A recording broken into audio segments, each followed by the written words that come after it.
First question. No, we know it's day to day.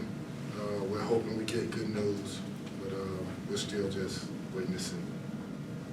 Get all the information in. Did he get hurt in practice, or was it in a game, or do you know maybe where it happened? I don't specifically know. Again, I wish I did know. We can sort of have a feel for it.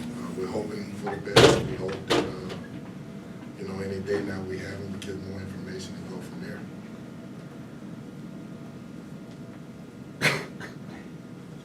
What jumps out at you about Pitt? And obviously they had a lot of success in the portal. What do you think about the way that team has come together?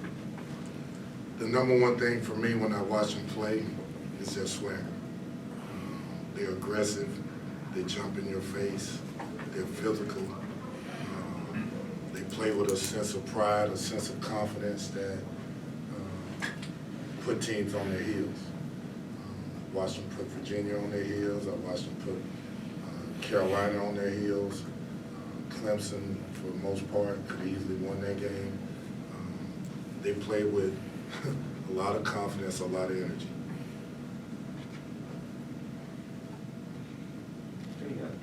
Mike Bray was talking about Notre Dame's off to a slow start in the league. He was talking at the teleconference yesterday that he brought donuts into the weight room because he said these are the lengths that you go to just to try to get them to smile and lighten up and loosen up. Have you had to try anything with these guys like that? I cannot bring donuts. And I think you know why.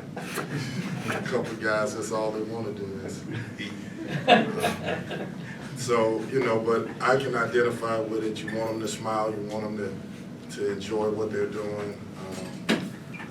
For me, when I watch them, I try to gauge where they are mentally. And it's funny, they move on so fast from one moment to the next, which is something resilient young kids do. So when we have a tough practice and they dread in practice. The second practice over, I go in the locker room, they're all in there laughing and joking. I wish they wasn't quite laughing and joking. But, I think these guys understand, I hope they understand just how important it is and why we're doing what we're doing. And I want them to be able to laugh and have fun, but I also want them to know that, it's not acceptable to play hard, to play well in spurts and come up short. You mentioned being resilient. Does it concern you that maybe they let go of their struggles too easily, that maybe they should think about the difficulties a little bit more? I look for that to see if they really do feel that way. I haven't seen that. I think for the most part, they can't sustain, or we haven't sustained good play for longer periods. For whatever reason, there's lulls in the game where we can't get over. We call a timeout, we get 2 turnovers in a row, they make 2 threes, call a timeout. All right, guys, let's regroup, let's try. Come out the next play, turnover again. Wide open shot, a miscommunication, something else bad happens. Then it takes, you're down 10 or 12, then they figure it out and then they try to make a run. We need to know the second we call that timeout, we have to regroup. We have to make sure we trust each other on both ends of the floor. Kenny, you mentioned Pitt's energy. How much have you put emphasis on your guys, sustaining that for a full 40-minute game?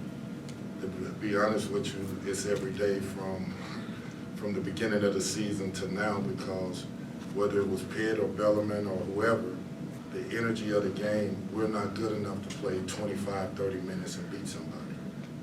We've been talking about this all year. We just got to figure it out and keep going and keep plugging at it until we get it figured out.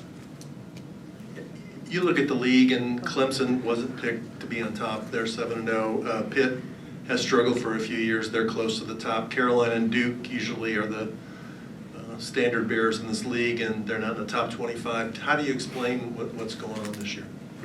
Well, one, I think the landscape of college basketball has changed with the portal.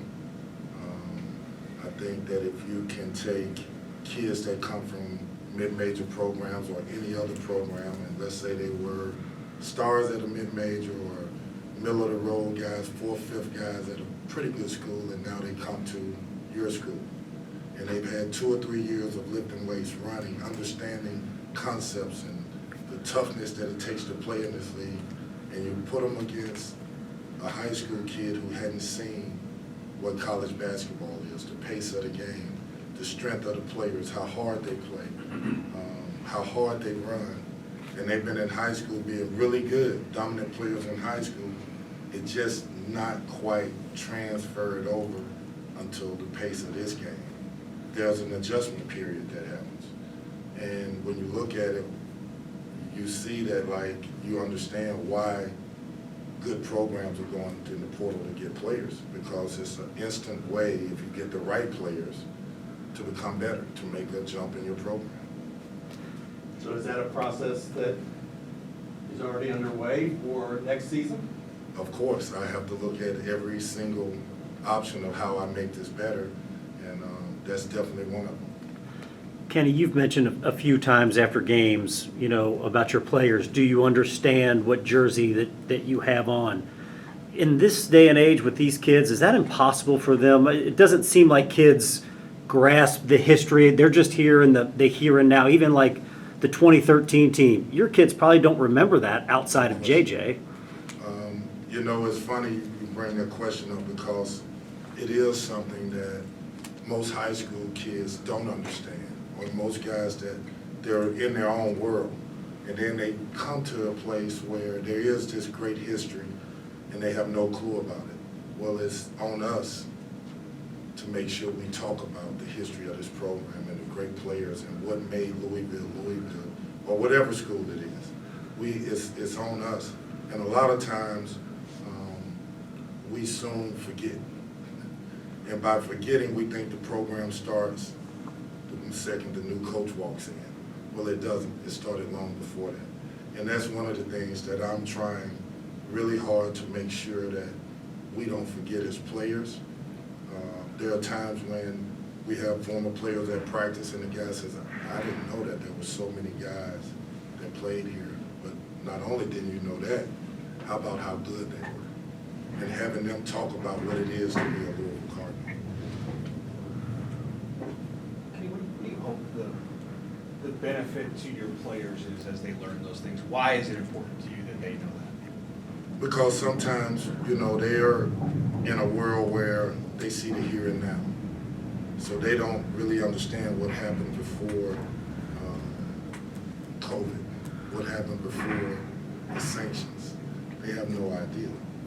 They think they know, but they don't know that in 2013 there was a great team that played here. They don't know that in the 80s and 90s there were great teams, great players that played here.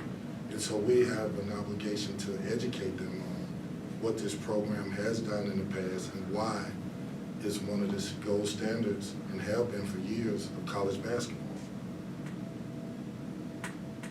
Hopefully that answers your question. You mentioned on your radio show last night that you wanted to show your guys the police talking in Tuscaloosa about the situation and the arrest, the detainment as it was happening, and Darius Miles going through that. What was the importance to you that your players see that? Can you imagine being a parent of the young lady who died?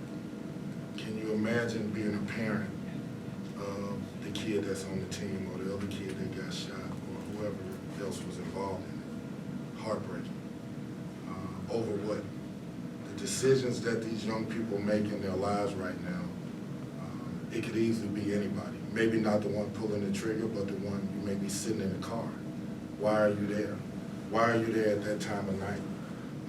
All of these things are important, and that decision will last families, not just the one kid, but the rest of the families for the rest of their life. That's tough. It's heartbreaking. And I think it's important that we educate these young people on what their decisions mean and what can happen from it. Kenny, are you to the point, you know, you've kind of gone with a lot of, especially early in games, a lot of the same guys. Are you to the point when if you're not seeing what you're seeing, you're going to give some other guys at least a chance? Who are the other guys? You know,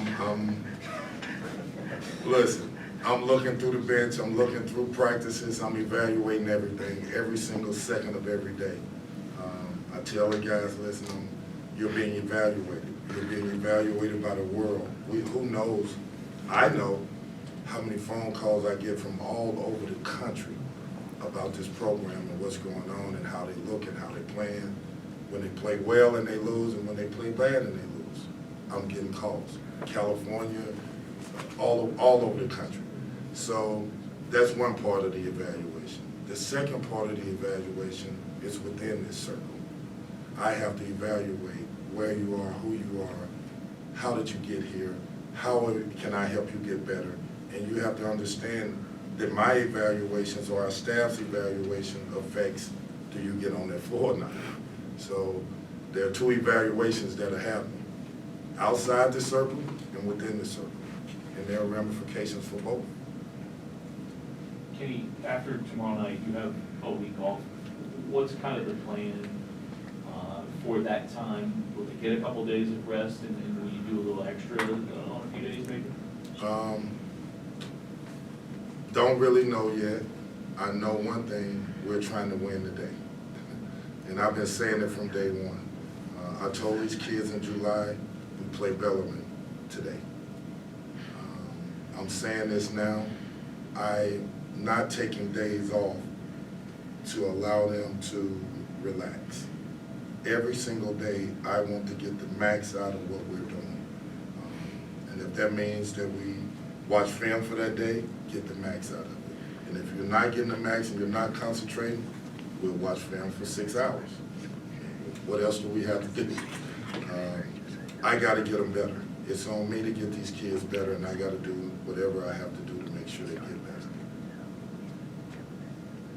Anything else for Coach?